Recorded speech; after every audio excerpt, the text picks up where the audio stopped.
All right, guys, this is Coach Bearline coming with your fourth installment of your World War II videos. Today we're going to talk about the war in the Pacific, and I really believe that this is kind of the neglected war because there's not as much attention given to the war in the Pacific as you see in Europe. Right? Lots of movies and stuff about the European war, but less so about the Pacific, and I'm not sure what the reason for that is, but I do believe that the Pacific is really the American war. I mean, in Europe, we had allies in Great Britain and the Free French and Canada and all sorts of different countries fighting with us. But in the Pacific, it was mainly just the United States. I mean, there were some Brits and some Australians, but for the most part, it was the United States doing the heavy lifting. And, of course, it was the Marines doing even more of that lifting. So, I've always been partial to the war in the Pacific, probably because of the fact that I'm a Marine and we learned about it in the Corps and a lot. So, but anyway. So we're going to talk about the Pacific today and how the United States is able to turn the tide of the war against Japan.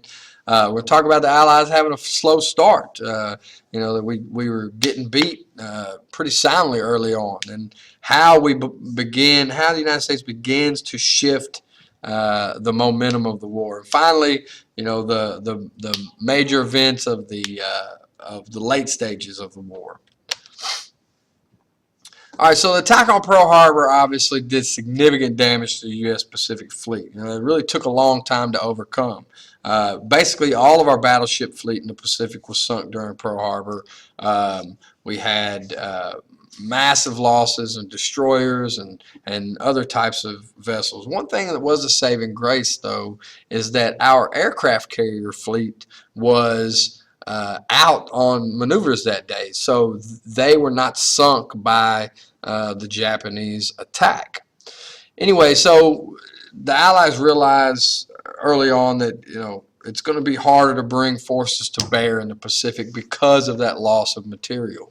So the Allies, the United States included, decided to focus more on North Africa and Europe early on.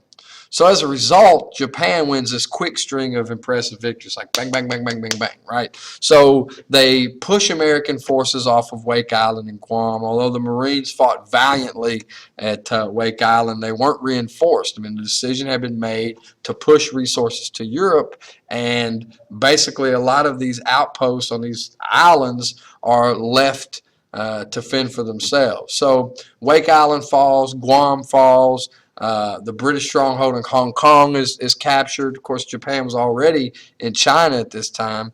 Japanese also took control of what's now called India and British Borneo, which we would call Myanmar today.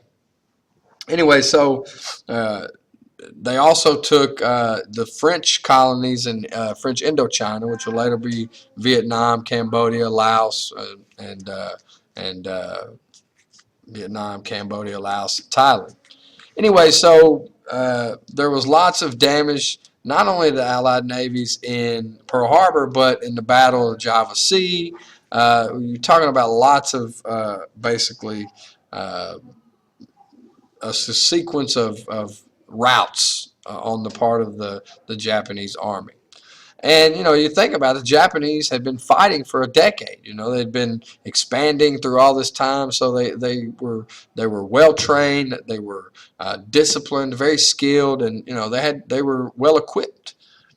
So the big blow to the United States, though, was the Philippines. Japan invaded the Philippines shortly after the invasion of Pearl Harbor, and Douglas MacArthur, one of the most famous and most experienced generals in the Army, was in charge of the defense of the Philippines. But they were really no match for the Japanese, and basically MacArthur and his troops retreated to the Bataan Peninsula. He called for reinforcements, and again, resources had been concentrated elsewhere. So they didn't want to lose any. The United States High Command didn't want to take the risk of losing any more ships. So they basically left MacArthur and his soldiers out to dry. April 1942, 10,000 American and 60,000 Filipino troops on Bataan surrendered. Thousands of those people were forced to march to Japanese death camps or Japanese labor camps on other parts of the island, and they were driven at such a grueling pace. They weren't given water. They weren't given food, and thousands died on the way. And this becomes known as the Bataan Death March. And in fact, there's there was a tanker unit, National Guard tank unit out of Harrodsburg that I think the 66th that was stationed in the Philippines at the time, and they were on the Bataan Death March. MacArthur, meanwhile, had basically been ordered by President Roosevelt, to leave the island. So he leaves the island and he makes this famous statement, "I shall return." And of course, we'll see that down the road, how he does wind up doing so, keeping that promise. So American and Allied forces had taken a beating during the first couple months of the war, especially the first month, December. But you did have a couple of Allied advances that began to turn the tide. The first was really kind of just a swat at the Japanese to prove to them that we hadn't been defeated. And this was called the Doolittle Raid. And basically, James Doolittle was a lieutenant colonel in the Army Air Corps. There was no Air Force at the time. It was called the Army Air Corps. Basically, he leads 16 American bombers to bomb Tokyo. And in fact, they didn't have enough fuel to get there and back, so they had to ditch over China in order to, had to ditch their planes over China in order to complete the raid. And there was kind of a crapshoot whether they were going to land in Japanese-controlled territory or Chinese-controlled territory. But anyway, it was successful. They did bomb Tokyo. It really didn't do major damage, but it was kind of a, shaking their fist in the face of the Japanese. But fortunes begin to shift with the Battle of the Coral Sea. And the reason that the Battle of the Coral Sea is important is because it's the first time that the Japanese advance has been stopped. They successfully defended the Japanese. And then later on, the Battle of Midway that we'll talk about was kind of the turning point of the war in the Pacific because it ended Japanese naval dominance. All right, so the Battle of Coral Sea was off the coast of New Guinea. And basically, the Japanese were prepared to attack American forces in New Guinea. And Admiral Nimitz of the U.S. Navy sends 2 aircraft carriers to stop the attack. The Americans lost one of them, but they stopped the Japanese attack. And it was the first time that the United States had been able to do so. It was a huge moment. And then in 1942, you had the Battle of Midway. And Midway basically happens when Japan lures the United States into a large-scale naval battle. Basically, the Japanese believe that they'll be able to destroy the U.S. Navy and it won't be a threat anymore. But what they didn't know is that Americans had broken the Japanese code. So Nimitz had devised a plan to defeat the attack by placing his 3 aircraft carriers very strategically and using them to exert pressure on the Navy. This is something Nimitz was an expert at, using aircraft carriers and air power as a naval force. And basically 3 of the 4 Japanese carriers were sunk, and that becomes a turning point for the war. It's the end of naval dominance, which opens up, for the Japanese, which opens up the island hopping campaign that we're going to be talking about. So this starts the progress. You have Solomon Islands falls. Then you start having these key islands, the island hopping campaign. Gilbert Islands, Marshall Islands, Caroline Islands, Marianas Islands. All of these islands are going to fall. And the United States industrial power is basically just going to overwhelm the Japanese. I think at one point the United States is producing a ship every 2 days. I mean, they're just pumping out ships like crazy. So also as Europe began, as the European theater against the Germans becomes more successful, more resources can be diverted. So all of these things happen. You get all these islands falling, and finally the Philippines is recaptured, and MacArthur makes his famous return, wading ashore with the corncob pipe and the sunglasses and his cap. Famous pictures of that. And finally, the capture of Iwo Jima and Okinawa are going to kind of be the death knell. But one thing that's often overlooked is the Battle of Guadalcanal. We talked about the Battle of the Coral Sea and how it was the first to stop Japanese advance. But the Battle of Guadalcanal, which lasted for 6 months, is really the first time that Americans actually push the Japanese off an island. And this begins those other things that we're talking about. And one of the reasons they're able to do this is while we've broken the Japanese code, the Japanese are never able to figure out our code because it's based on the Navajo language.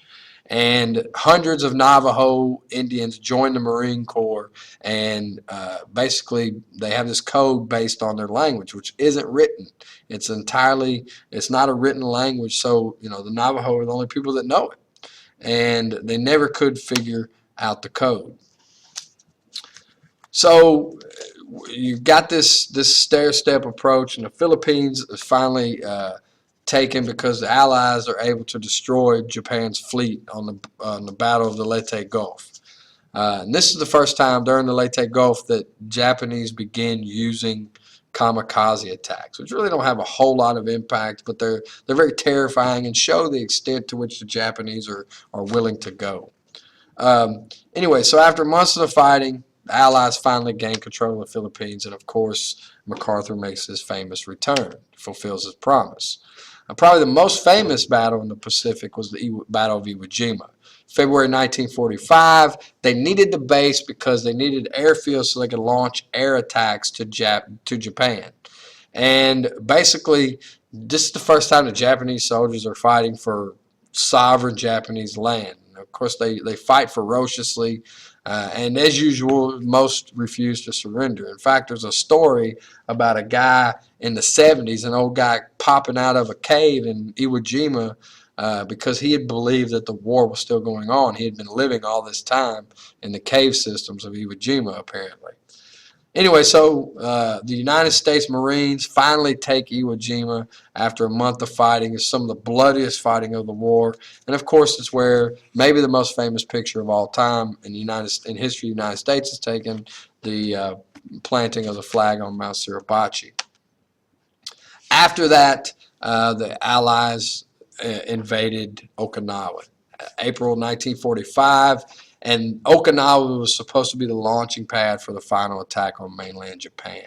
But it was very bloody. 12,000 Americans died, and over 100,000 or 110,000 Japanese lost their lives there too. And then there were another 200,000 civilians that lost their lives in Okinawa. So it was a very costly battle.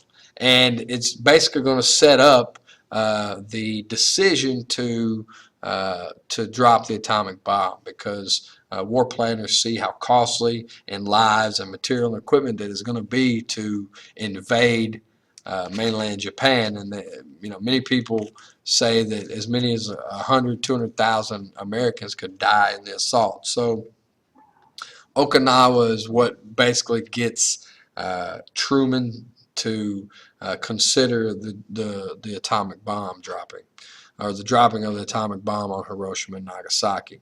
And we'll talk about all that as we talk about the end of the war. So anyway, we've basically turned the tide of the war in Japan and getting ready to get to the end of the war. So we'll talk to you later.